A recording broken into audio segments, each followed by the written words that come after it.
I have a question for any Ayn Randian objectivists. Who was Ayn Rand's favorite poet? Did she have a favorite poet? Did she even like poetry? I don't know. It's a question. Let me know if you have an answer.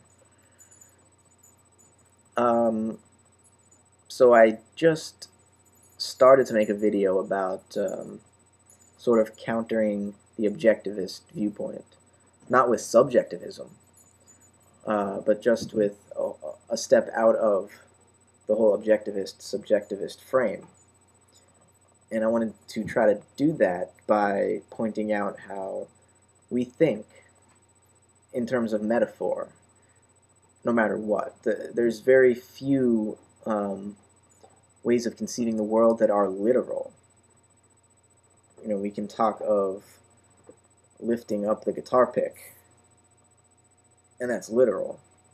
But as soon as we start talking about more abstract concepts like freedom and truth and justice and goodness and beauty, rationality, empiricism, all these concepts, we're dealing with metaphor. And we can never be exactly truthful with metaphor. We can just use these various ways of framing the world in order to accomplish some kind of task. So, for example, the subject-object dichotomy of, you have the scientific, positivist, rationalist, objectivist on the one hand, and then the poetic, artistic, more aesthetically oriented subjectivists on the other side, the relativists. And they both seem to be able to live meaningful, productive lives, even though their views of the universe couldn't be more opposite. But the point is, there's, mystics call it the coincidence of opposites, that these two halves are part of the same coin, two sides of the same coin. And subjectivists only understand themselves in terms of objectivists because they're both using the same metaphor for their experience. That there is an inside, which is me, I, the ego, the mind, and there's an outside, which is the world, the object, the external reality, whereas this is the ideality. And this is really our common sense way of understanding the world. And an objectivist philosopher just takes the common sense way and reifies it into this this very internally coherent abstract system. The subjectivist tries to do whatever they can to veer away from any systematization and really tries to be more artistic. So, but they both perform their or build their frame around the world based on the same general picture. And I think both are, in a sense, missing the point that there can be no literal way of understanding the cosmos or existence or reality.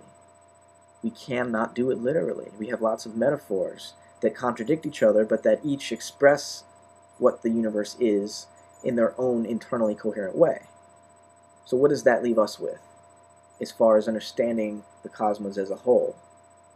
We can't say that we can know it objectively. We can't say that there is no it to know objectively and that it's all just subjective interpretation, because that only makes sense in terms of an objective reality, and we're trying to move out of the whole framework. So again, where does that leave us?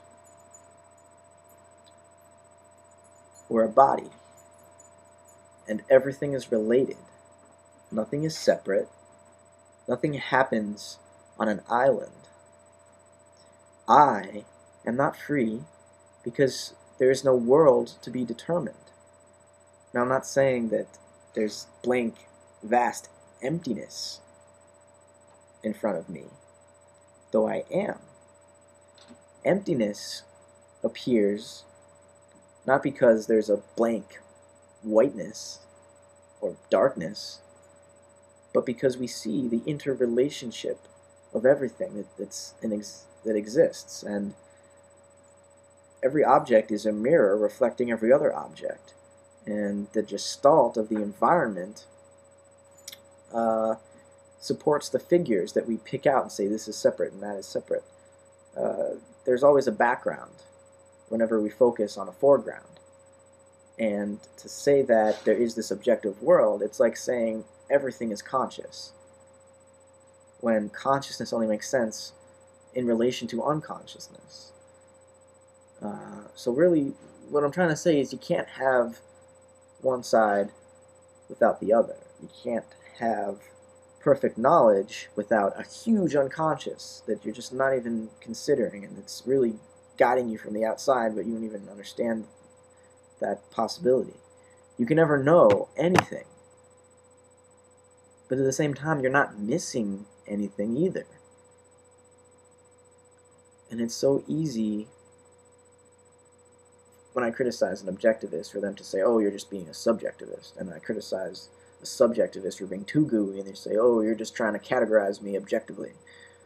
And so, it's hard. What do we do? Let's take this mind-body dualism, this subject-object dualism, this true-false dualism, let's move it aside, and let's communicate. So how do we communicate? That is the million-dollar question. How do we understand each other? How do we commune? How do we arrive at the same ontological plane of existence? Meaning, how do we come to an agreement about who we are, what we're doing here, and where we should be going? How do we do that? I don't think we do it by trying to objectively define words, but at the same time, I don't think we do it becoming totally self-absorbed artists and just expressing our innermost spiritual being, because then we're not connecting with anybody else. We're only paying attention to the inside and not the outside, whereas the objectivist is only paying attention to the outside and no attention to the inside. And, again, I'm just using these metaphors because that's all we have to think with. And maybe that's the first step of communicating, realizing that nobody can be right, and that any formulation that somebody comes up with is based on a certain metaphorical framework.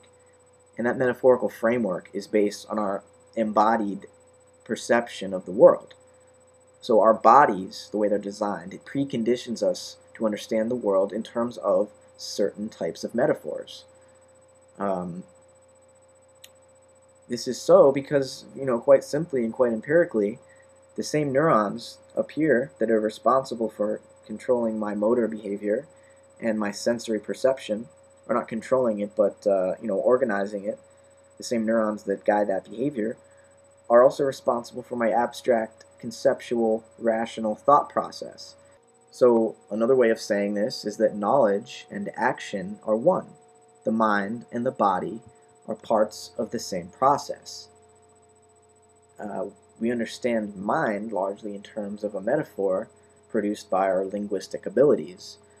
And so to think that there is a real mind-body dualism is sort of, we're being hypnotized by our language. And we're not understanding that there is nothing literal about saying the mind is separate from the body. It's a metaphor because we separate the inside from the outside, and we separate I from it, or me from you, or subject from object. Because that is the basic metaphor in terms of which we understand all of our experience. That's our basic concept of life. It doesn't have to be, but it's the frame we're in, or most of us are in now. We're trying to move out of it. We're trying to develop something else. And, probably we've already moved out of it, and we're in a state of chaos in between, the stability of the Enlightenment and the stability which will arise in whatever comes after postmodernism, which is totally ambiguous, it seems, and doesn't give anybody any solid ground to stand on. And we may never have any solid ground to stand on, but we may at least develop some type of working understanding, whereas now everything is about deconstruction, breaking down understanding and saying, look, you don't know anything. And in a sense, we don't know anything more than what we can act, than what we can do. We know what we can do. Truth is what works. So back to trying to communicate. When we're talking about philosophy, or the especially abstract roots of not only our experience but our use of language, when we do that, when we do philosophy, we should really be trying to have conversations with each other so that we can relate to one another instead of debating, arguing, fixing our positions before we arrive to the conversation, so that we can then criticize our opponent's views as though this were some kind of war. It's not a war, it's an attempt to understand each other. And I think if we approach philosophy that way, we'll make a lot more progress and we'll be a lot better off for it.